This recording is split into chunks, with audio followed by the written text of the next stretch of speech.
पशुपतिं स्थाणुं नीलकण्ठं उमापतिं नमामि शिरसा।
और अपराध भी उनसे नहीं हुआ क्या, गौतम ऋषि जहाँ रहते थे तो गौतम ऋषि ने इतनी तपस्या की कि अपने तपोबल से वहां जल को प्रकट किया।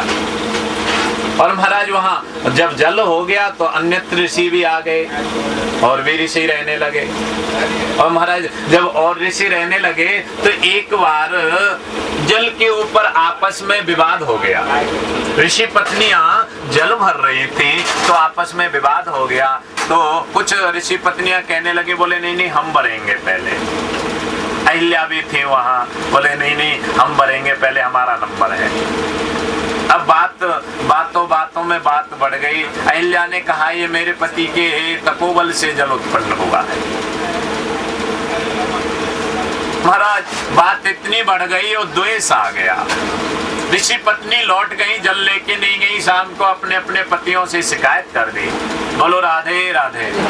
शिकायत की। और महाराज कल कह रहे थे ना हम ईर्ष्या, महाराज ईर्ष्या बहुत बड़ा वादक है। ऋषियों से कहा तो ऋषियों ने क्या किया, बोले कोई बात नहीं है, हम गौतम को दंड देंगे। और यहाँ तक महाराज ऋषियों ने तपस्या की गणपति की, गजानंद की। और गणपति ऐसे देवता हैं, विघ्न हरता भी हैं और विघ्न करता भी हैं।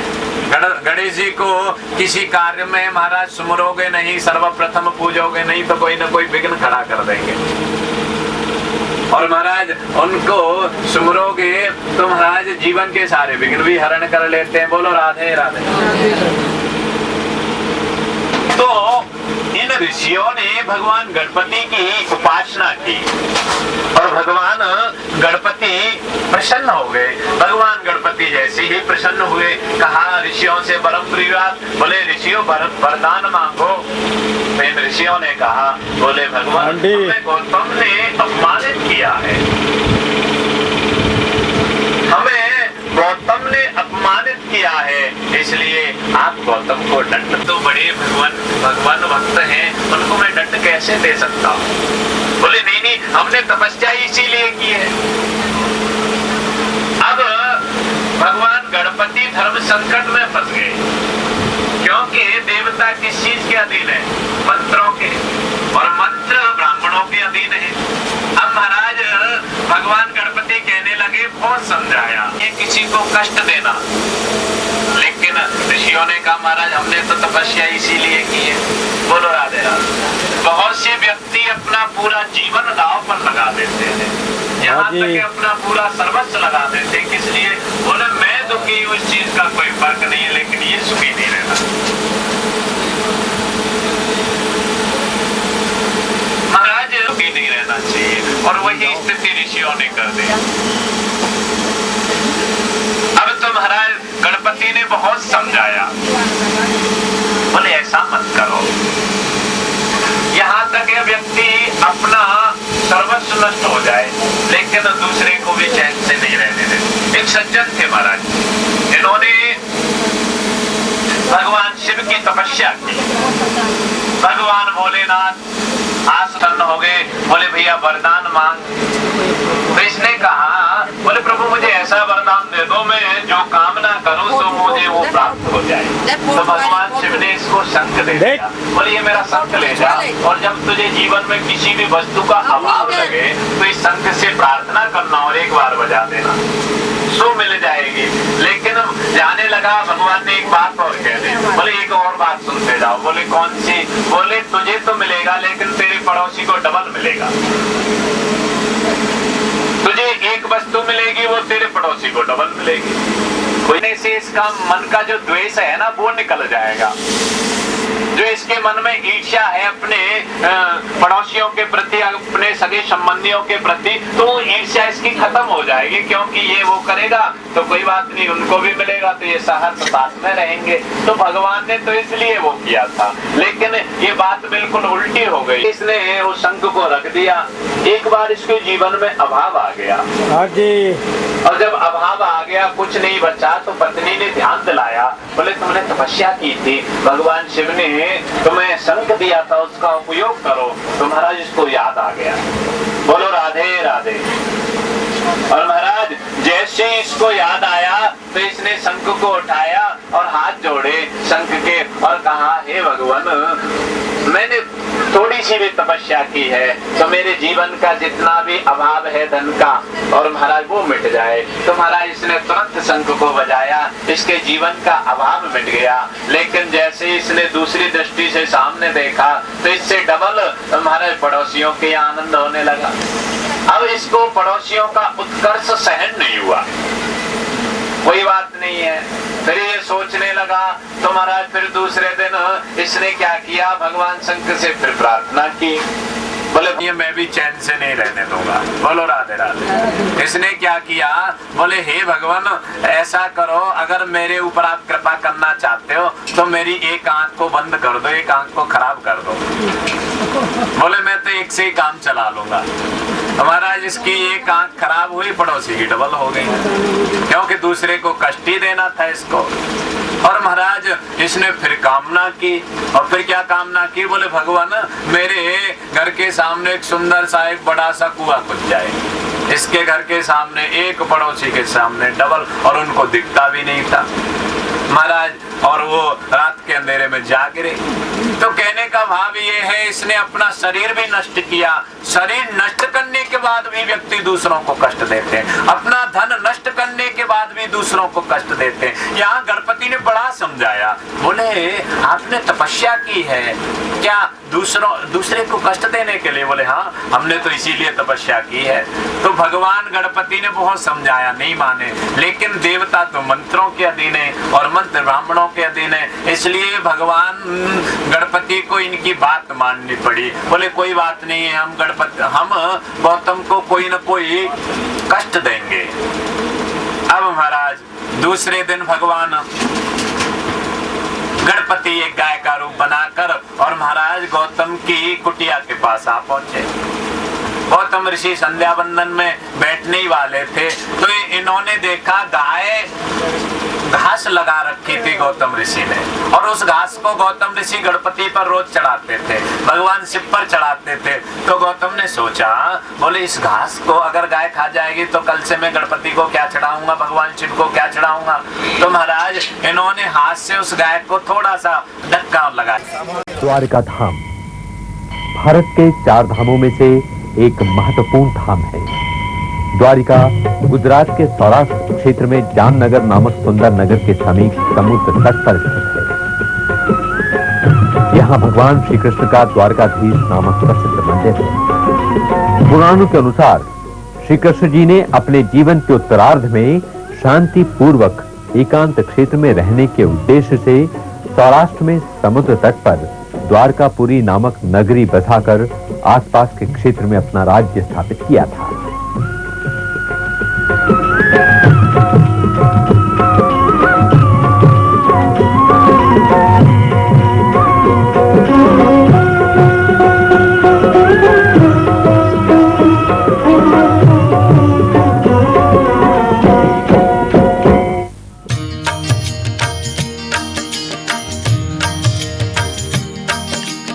गोविंद बोलो हरि गोपाल बोलो गोविंद बोलो हरि गोपाल बोलो गोविंद बोलो हरि गोपाल बोलो गोविंद बोलो हरि गोपाल बोलो राधा रमण हरि गोपाल बोलो राधा रमण हरि गोपाल बोलो राधा रमण हरि गोपाल बोलो राधा रमण हरि गोपाल बोलो गोविंद बोलो हरि गोपाल बोलो गोविंद बोलो हरि गोपाल बोलो गोविंद बोलो हरि गोपाल बोलो गोविंद बोलो हरि गोपाल बोलो राधा रमण हरि गोपाल बोलो राधा रमण हरि गोपाल बोलो राधा रमण हरि गोपाल बोलो राधा रमण हरि गोपाल बोलो गोविंद बोलो हरि गोपाल बोलो गोविंद बोलो हरि गोपाल बोलो गोविंद बोलो हरि गोपाल बोलो गोविंद बोलो हरि गोपाल बोलो राधा रमण हरि गोपाल बोलो राधा रमण हरि गोपाल बोलो राधा रमण हरि गोपाल बोलो राधा रमण हरि गोपाल बोलो गोविंद बोलो हरि गोपाल बोलो गोविंद बोलो हरि गोपाल बोलो गोविंद बोलो हरि गोपाल बोलो गोविंद बोलो हरि गोपाल बोलो राधा रमण हरि गोपाल बोलो राधा रमण हरि गोपाल बोलो राधा रमण हरि गोपाल बोलो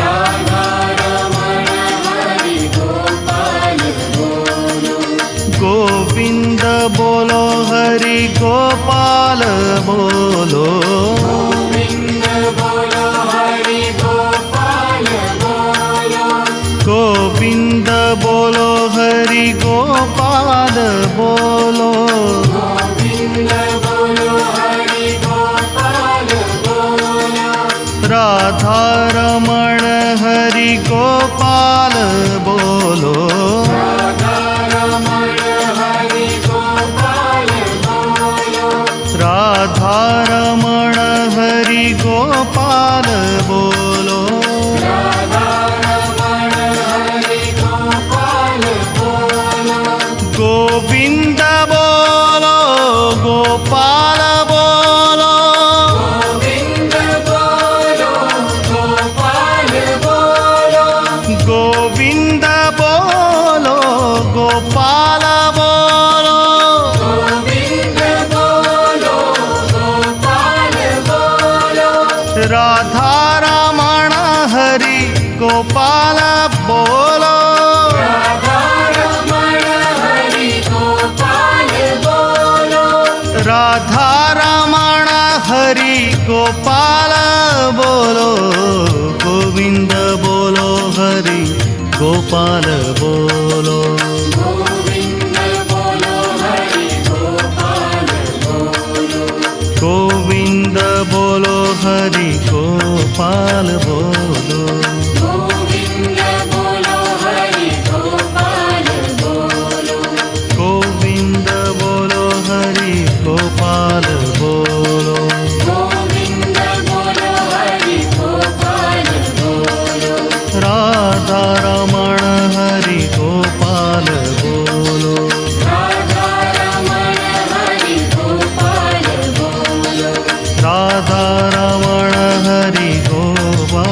बोलो राधा रमण हरि गोपाल बोलो गोविंद बोलो गोपाल बोलो गोविंद बोलो गोपाल बोलो गोविंद बोलो गोपाल बोलो गोविंद बोलो गोपाल बोलो राधा रमण हरि गोपाल बोलो राधा रमण हरि गोपाल बोलो राधा रमण हरि गोपाल बोलो राधा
कि हम प्रभु को याद करें, किसी भी स्थिति परिस्थिति में ठाकुर को भूलना नहीं चाहिए।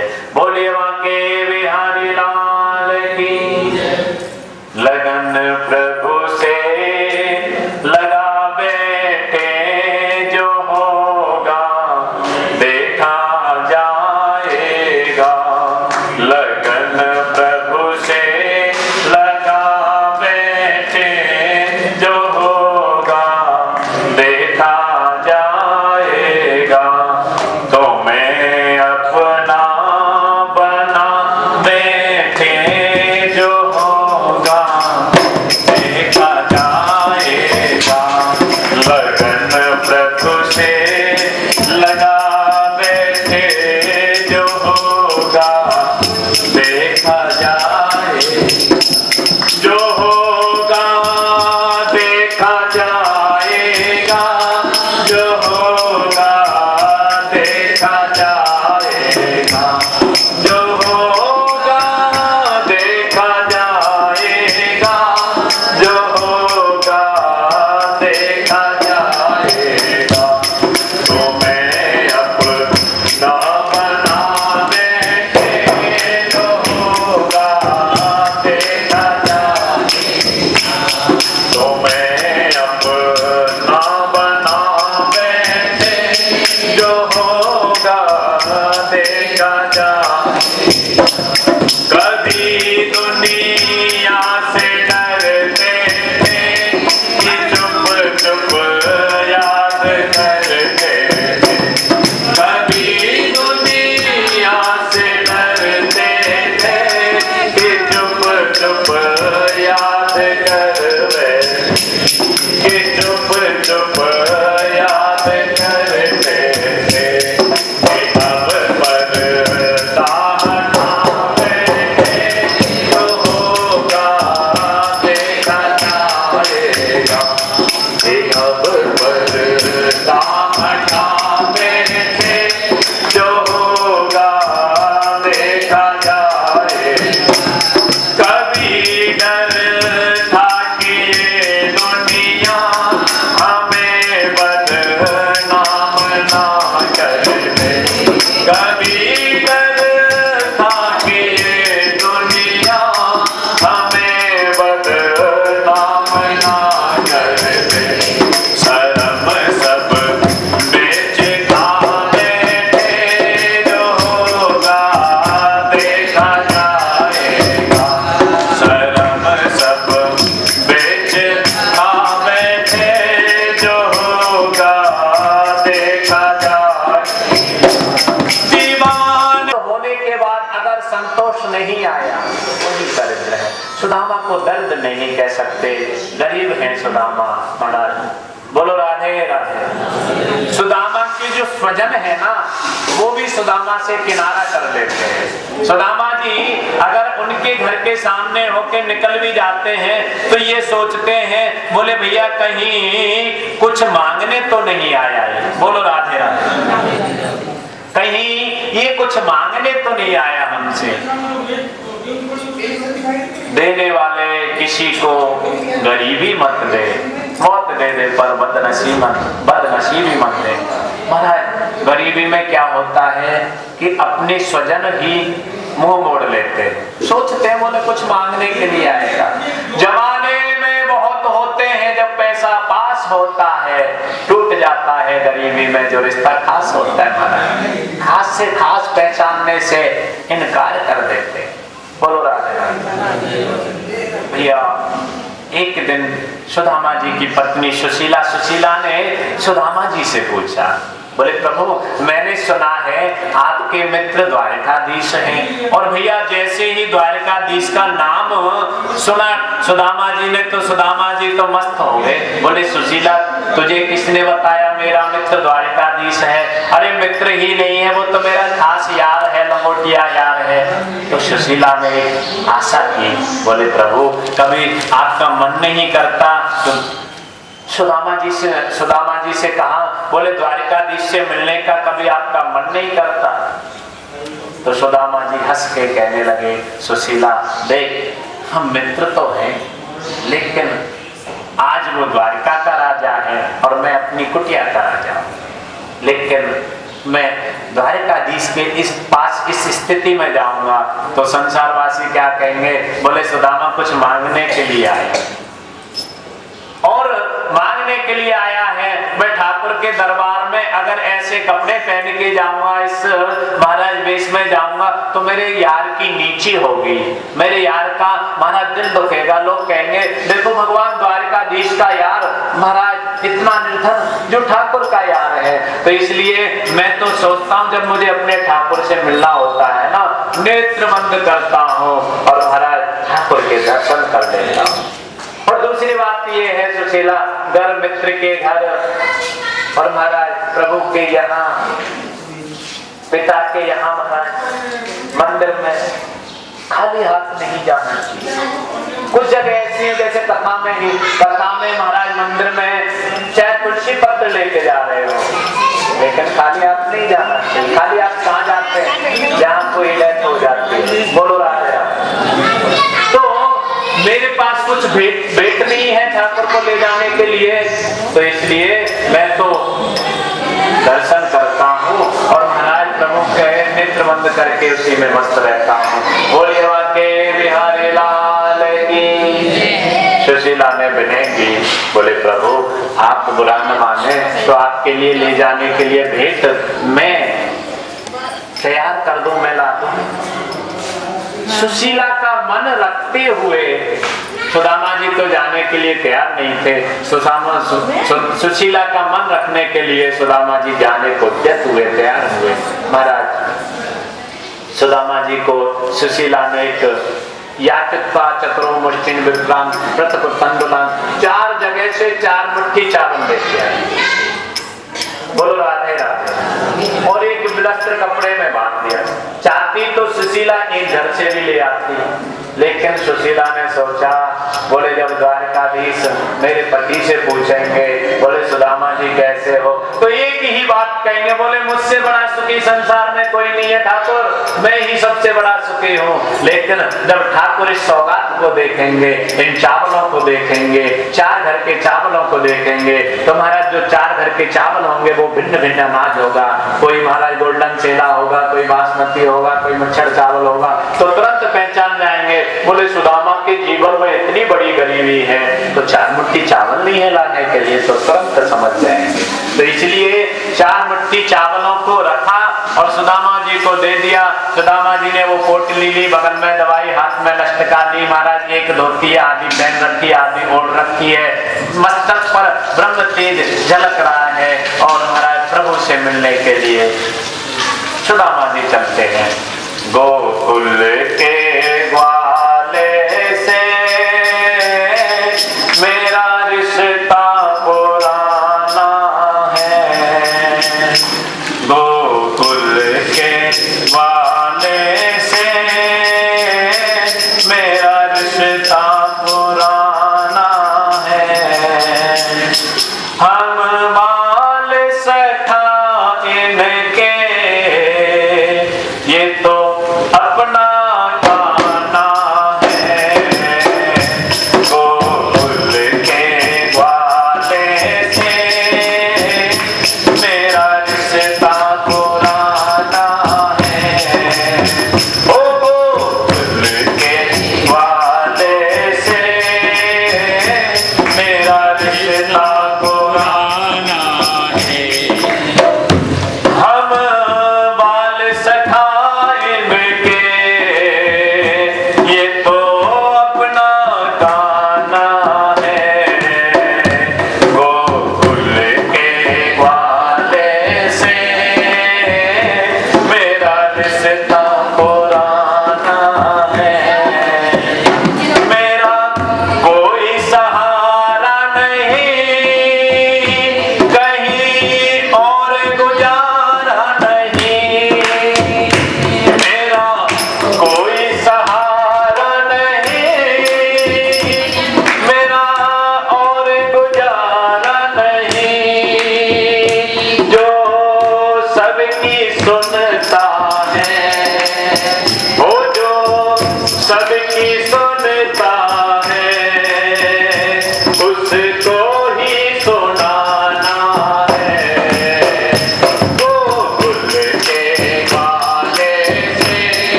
खुली रहती, रहमत की दुकान उसकी, दिन रात खुली रहती, रहमत की दुकान उसकी, रहमत की दुकान उसकी, रहमत और बच्चे इसका, रहमत और बच्चे इसका भरपूर खजाना है। जो हुजूर जो अजायत आई तेरी आरती गाओ, कुर्बान के बिहारी तेरी आरती गाओ, आरती गाओ प्यारे मेरा गुण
स्नान, पूजा और भ्रमण के बाद बारी आती है यात्रियों के सुस्ताने की तथा भोजन करने की।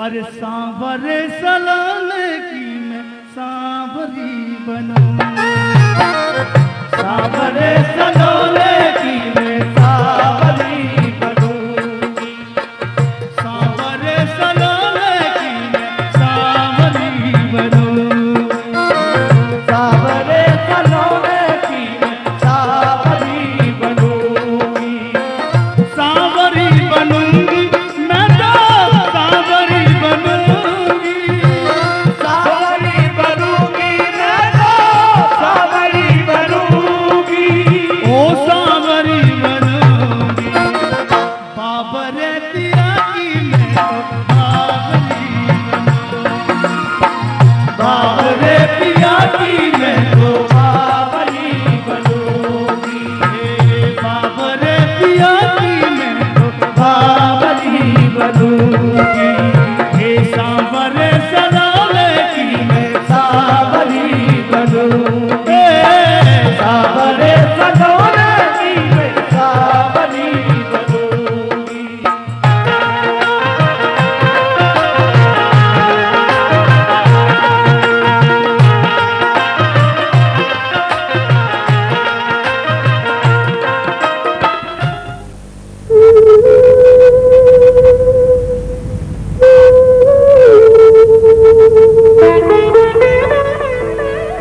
द्वारका में ही रुक्मणी जी का मंदिर भी दर्शनीय स्थल है।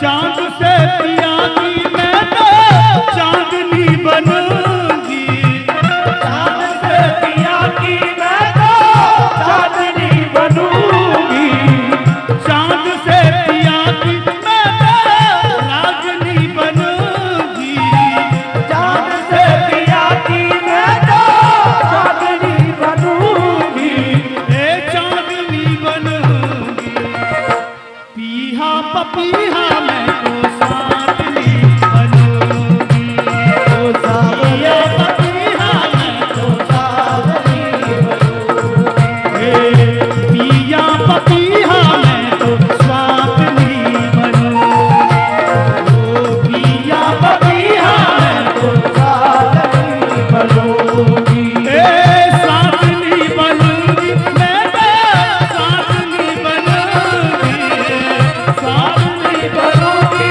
मैं तो साधनी बनूंगी, साधनी बनूंगी, चांद से सजन की मैं तो साधनी बनूंगी, ओ चांद से सजन की मैं तो साधनी बनूंगी, ओ सांवरे पिया की मैं तो सांवरी बनूंगी रे, सांवरे पिया की मैं तो सांवरी बनूंगी।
अब हम नागेश्वर जा रहे हैं, जो 12 ज्योतिर्लिंगों में से एक तीर्थ है।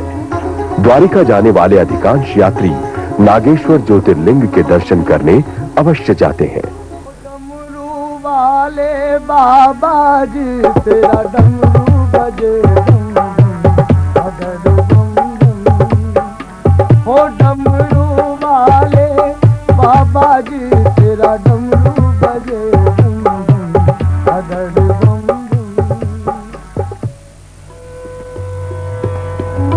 यही है मंदिर की बाहरी दीवार।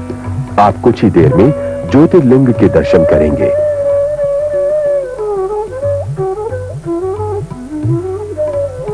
इस बीच शिव पुराण में कही गई इस पुण्य धाम की कथा हम बताते हैं। एक समय की बात है कि एक दारुक नामक राक्षस था। उसके एक अनुचर ने एक दिन सुप्रिय नामक वैश्य के आगे शिव का उत्तम स्वरूप देखा और जाकर अपने स्वामी दारुक को यह वृतांत सुनाया।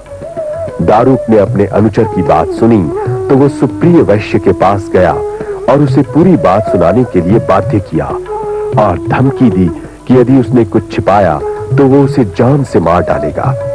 लेकिन वैश्य ने उत्तर दिया कि हे दारुक, तुम जो कुछ पूछ रहे हो उसको तो मैं भी नहीं जानता। इस पर दारुक ने अपने राक्षसों से उस वैश्य की हत्या करने के लिए कहा। सुप्रिय बहुत ही सदाचारी और धर्मात्मा था। जैसे ही राक्षस उसे मारने के लिए बढ़े, वैसे ही वो शिव भक्त वैश्य शिव जी की आराधना में दत्त चित्त होकर अपनी रक्षा के लिए प्रार्थना करने लगा। उसकी प्रार्थना से प्रसन्न होकर शिव जी वैश्य के 4 दरवाजे वाले भवन के एक द्वार से तुरंत ही प्रकट हो गए। शिव जी को प्रकट हुआ देखकर वैश्य ने उनकी पूजा की। शिव जी ने प्रसन्न होकर उसे अपना पाशुपत अस्त्र दिया और स्वयं भी राक्षसों का नाश करने लगे। कुछ ही क्षणों में दारुक के कुटुंबियों और सेना का पूरी तरह से सफाया हो गया।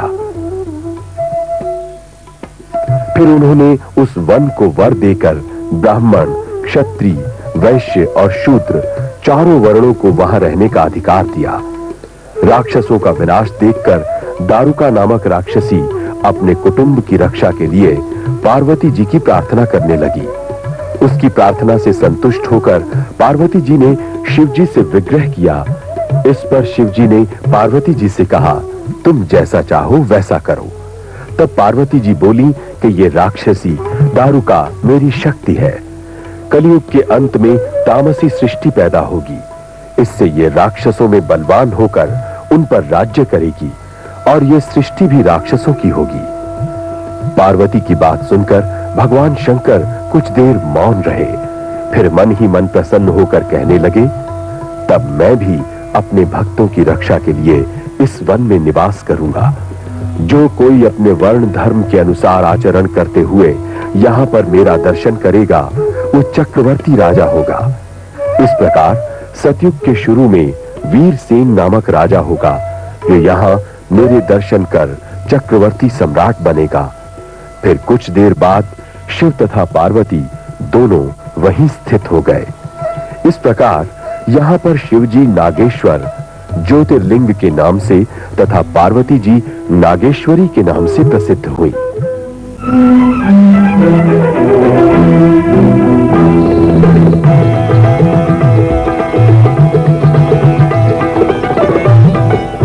द्वारिका के निकट ही भेट द्वारिका है। भेट द्वारिका द्वारिका से 32 किलोमीटर की दूरी पर कच्छ की खाड़ी में स्थित एक द्वीप में है।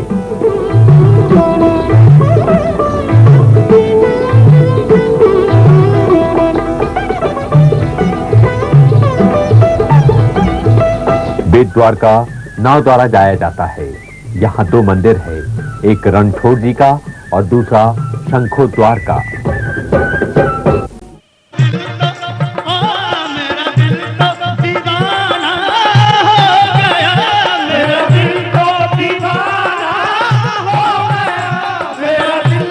दीवाना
श्री भाल का तीर्थ मंदिर भी यात्रीगण जाते हैं।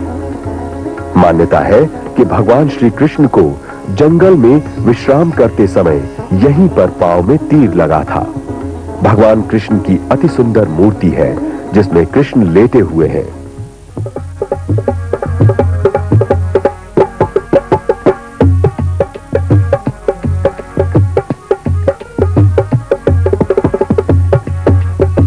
नहीं चाहिए बच्चा कंकर पत्थर,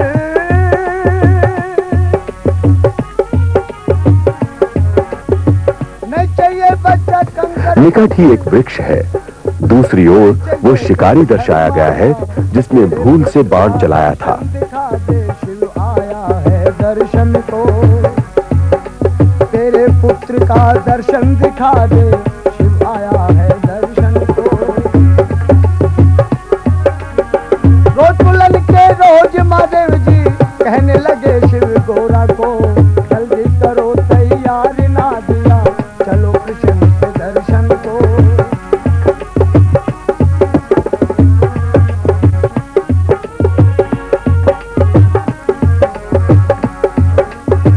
इतने सुन के चल नंदरानी,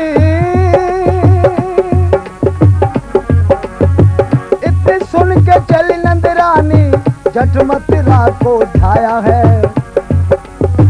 बाबा नंद की पूछ हवेली, घर घर अलख जगाया है। बाबा नंद की पूछ हवेली, घर घर अलख जगाया है। रोज बुलन के रोज महादेव जी कहने लगे शिव गोरा को, जल्दी करो तैयार ना दिया, चलो कृष्ण के दर्शन को।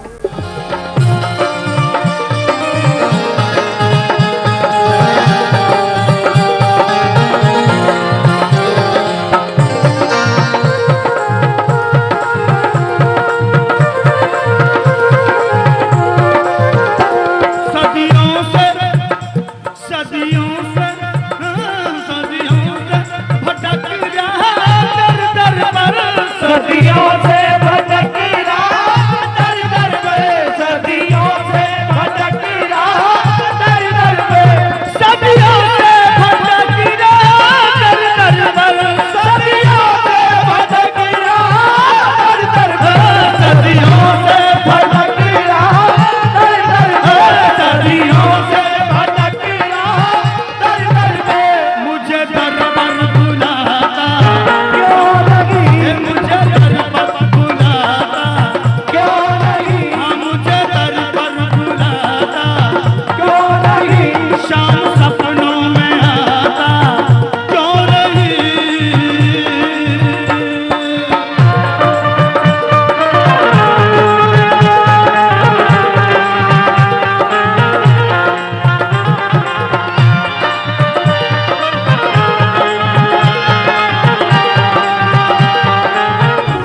अब हम अपने चौथे पड़ाव अर्थात सोमनाथ स्थित ज्योतिर्लिंग की ओर अग्रसर हैं।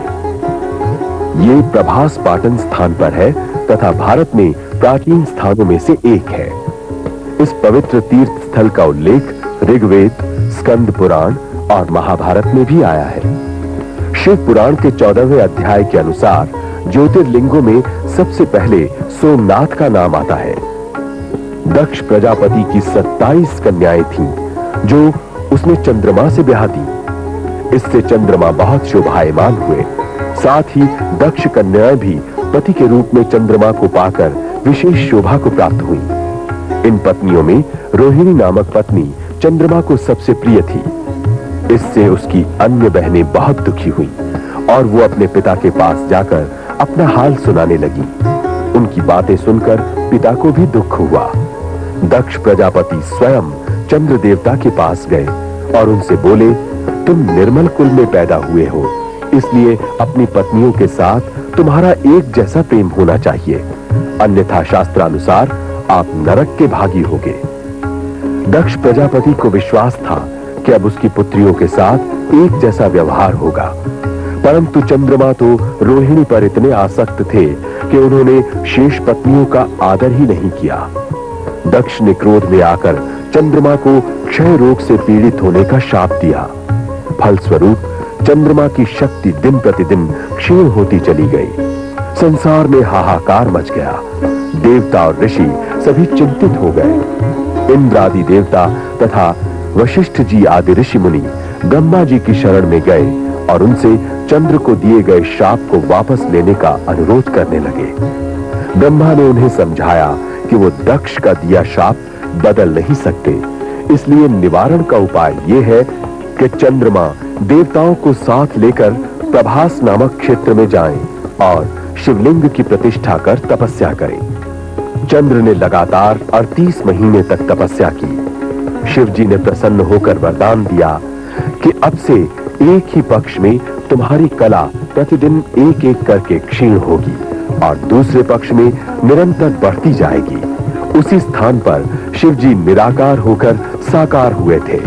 तीनों लोकों में सोमनाथ के नाम से विख्यात हुए। इसलिए शिव पुराण के अनुसार सोमनाथ का पूजन करने से असाध्य रोग भी दूर हो जाते हैं। देवताओं ने यहीं पर सोमकुंड की स्थापना भी की थी।